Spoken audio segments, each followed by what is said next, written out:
আসসালামু আলাইকুম প্রিয় বন্ধুরা, আপনারা কেমন আছেন? আশা করি সবাই ভালো আছেন। ব্রিটিশ কারি রান্নাঘরে আপনাদের স্বাগত। প্রিয় বন্ধুরা, আজকে দেখুন বার্গার মেনুস কিভাবে তৈরি করতে হয়।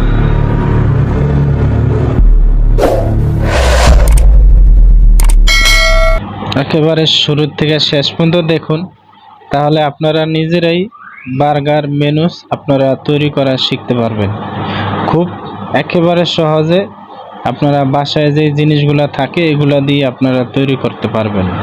আর যারা হোটেল রেস্টুরেন্ট যারা ব্যবসা করতে চান তাদের জন্য এই ভিডিওটা পারফেক্ট, একেবারে সবার জন্য বন্ধুরা, ছোট বড় সবার জন্য এই মেনুসের ভিডিওটা সবার শিক্ষণীয়, শিখে রাখার দরকার সবার।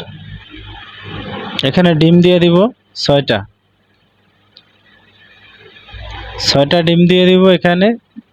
এখন আমি যেই দুধ দিয়ে দিব এখানে প্রায় 200 গ্রাম দুধ দিয়েছি। এখন দিয়ে দিব চেরি ফল দিয়ে দিব এখানে 100 গ্রাম পরিমাণ চেরি ফল দিয়ে দিয়েছি। এখন এটা দিয়ে দিব যে আমের আচারটা রেখেছি ওইটা দিয়ে দিলাম। ভিনেগারটা দিয়ে দিব এই জন্য যেন এটা 1 সপ্তাহ পর্যন্ত আপনি এই ম্যানুসটা তৈরি করে রাখতে পারবেন, ফ্রিজে নষ্ট হবে না, এজন্য দিয়েছি ভিনেগার। এখন এটা ব্লেন্ডার করে নিব।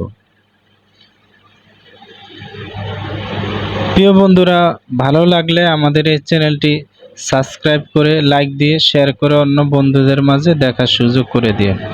তেল দিয়ে দিব এইভাবে দেখুন, আমি ব্লেন্ডার ঘুরায় নিয়েছি, তেল দিয়ে দিয়েছি। আপনারা খেয়াল করে তারপরে এরকম তেল দিয়ে দিবেন।